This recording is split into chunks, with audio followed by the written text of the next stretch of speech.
आप देख रहे हैं न्यूज़ 24। आपको बता दें, चिराग पासवान इन दिनों सक्रिय हो चुके हैं और कहा जाए तो इतना ज्यादा सक्रिय कि अब एनडीए की मुसीबत खड़ी कर सकते हैं।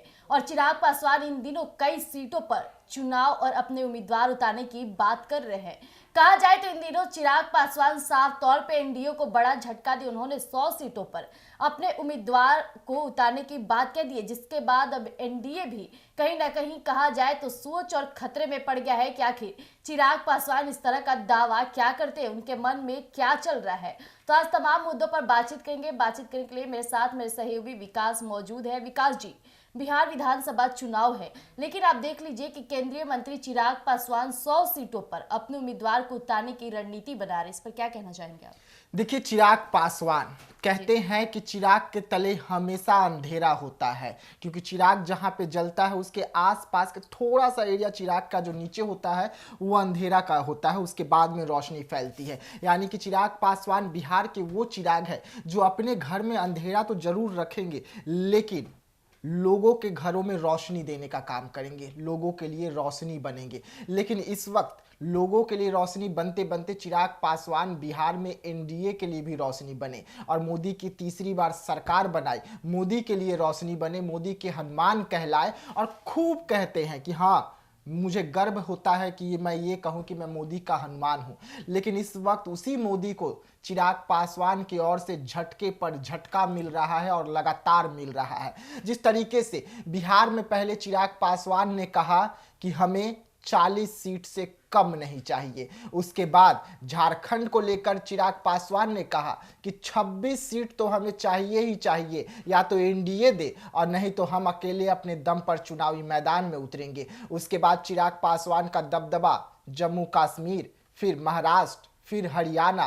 तो ये ऐसे 4 राज्य थे जहां पर चिराग पासवान ने अपना धावा बोला और सीधा सीधा एनडीए को सबक सिखाने के लिए भी तैयार हो गए। पार्टी का बगावती सुर भी निकलकर सामने आया और साफ तौर पे पार्टी के बड़े नेताओं ने कहा कि हम हमेशा से चिराग पासवान के साथ है, चाहे चिराग पासवान एनडीए से क्यों ना अलग हो जाए या एनडीए में क्यों ना रहे। लेकिन अब देखिए, चिराग पासवान ने बड़ी चाल चल दी है। अब चिराग पासवान ने बड़ा फैसला लिया है। अब चिराग पासवान सीधा सीधा एनडीए के, और एनडीए के ही नहीं बल्कि सिर्फ बीजेपी के 100 सीटों पर धावा बोला है। एक साथ 100 सीटों की डिमांड रख दी है और इस डिमांड के बाद सीधा एनडीए में बगावती सुर उठ रहा है कि चिराग पासवान को इतना पावर कौन दे दिया, चिराग पासवान को इतना अधिकार कौन दे दिया कि वो एनडीए को आंख दिखाने लगे। क्योंकि मोदी जी जो है और अमित शाह हैं, जेपी नड्डा हैं, ये 3 ऐसे बड़े नेता हैं कि कभी भी किसी का आंख दिखाना बर्दाश्त नहीं कर सकते हैं। लेकिन चिराग लगातार मोदी जी को आंख दिखा रहे हैं, जेपी नड्डा को आंख दिखा रहे हैं, अमित शाह को आंख दिखा रहे हैं और इन लोग बर्दाश्त कर रहे हैं। इसके पीछे की वजह क्या है? तो इसके पीछे की भारी वजह है। देखिए, बिहार की अगर हम जनआधार की बात करें तो बिहार के बड़े जनआधार का नेता चिराग पासवान कहलाते हैं। पासवान समाज के सबसे बड़े नेता कहलाते हैं, स्वर्गीय रामविलास पासवान के बेटे कहलाते हैं। और यही कारण है कि सब कुछ ना चाहते हुए भी एनडीए जो है इस वक्त चिराग पासवान को बर्दाश्त कर रही है, उनके तमाम गलतियों को नजरअंदाज कर रही है। लेकिन ये सब कब तक चलेगा, कब बीजेपी बड़ा एक्शन लेगा, ये भी देखने वाली बात होगी। लेकिन देखिए, यही सब वजह के कारण चाचा को आगे लाया गया कि चिराग पासवान को पीछे ठकेला जा सके, चिराग पासवान को पीछे किया जा सके। और चाचा की पार्टी में जान भी फूकी जा रही है बीजेपी की ओर से। लेकिन ये सब के बाद भी चिराग पासवान सीधा सीधा बीजेपी के 100 सीटों पर धावा बोले हैं, जिसके बाद बीजेपी संकट में घिर गई है। बीजेपी के तमाम नेता सोचने पर मजबूर हो गए हैं। विकास जी, जैसा कि अभी आप बात किए पशुपति पारस यानी कि चिराग पासवान के चाचा, तो हमने पहले भी जिक्र किया कि उन्हें अब केंद्रीय आयोग का अध्यक्ष बना दिया गया है। ये काफी खुशखबरी हो जाती है पशुपति पारस के लिए। लेकिन एक तरफ चिराग पासवान इतने सक्रिय हो गए कि वो अब एनडीए को लेकर अपने 100 सीटों पर उम्मीदवार की बात करें, जो कहीं ना कहीं बीजेपी उन्हें टारगेट कर सकती है चिराग पासवान को। क्योंकि सिर्फ चिराग पासवान नहीं है, कई और मंत्री हैं जिन्हें कई सीटों पर जीत दर्ज करनी है, कई सीटों पर अपने उम्मीदवार उतारने हैं। लेकिन चिराग पासवान दावा करते जा रहे हैं, सीधा वो माला पहना देते हैं। आपको याद होगा मटिहानी में जब वो वहीं एनडीए के सामने ही उन्होंने वहां से इंदिरा देवी को माला पहनाकर उन्हें जीत का बधाई भी दे दिया। जी। तो ये बहुत बड़ी बात हो जाती है जिस तरह से चिराग पासवान बीजेपी के बिना फैसले के नाराजमंदी को माले पहनाते जा रहे हैं, सीटों पर उम्मीदवार उतारने की बात किए जा रहे हैं। कहीं ना कहीं ये बिहार के मुख्यमंत्री नीतीश कुमार के लिए भी चुनौतीपूर्ण हो सकता है। बिल्कुल, बिहार के मुख्यमंत्री नीतीश कुमार के लिए तो चुनौती पेश होगा ही, क्योंकि नीतीश कुमार कहीं तीनों सीट पर धावा बोले हैं सबसे पहले चिराग पासवान ने।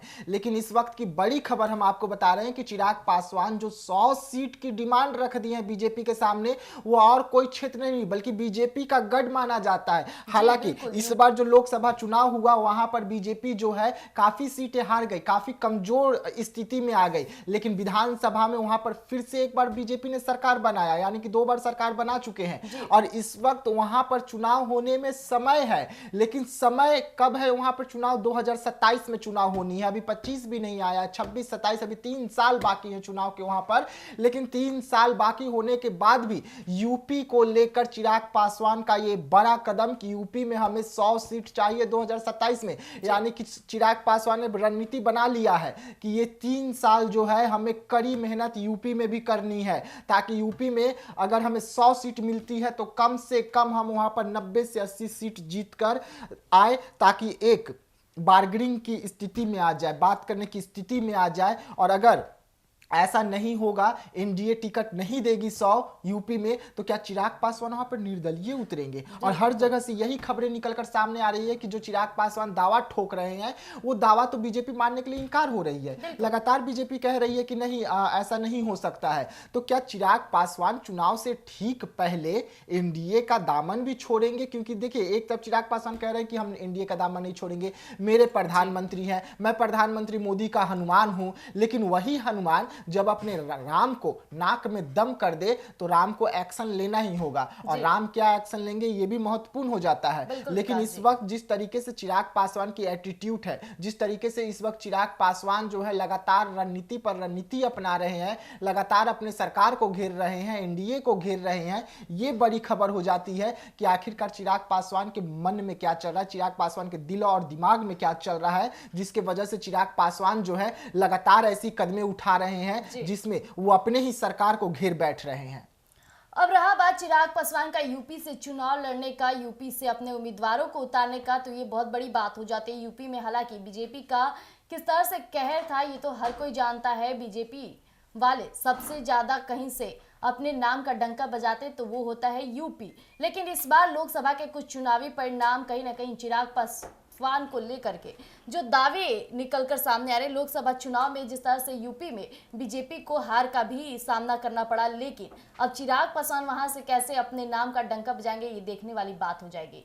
तब तक के लिए आप बने रहिएगा यूही 8 न्यूज़ 24 पर। धन्यवाद।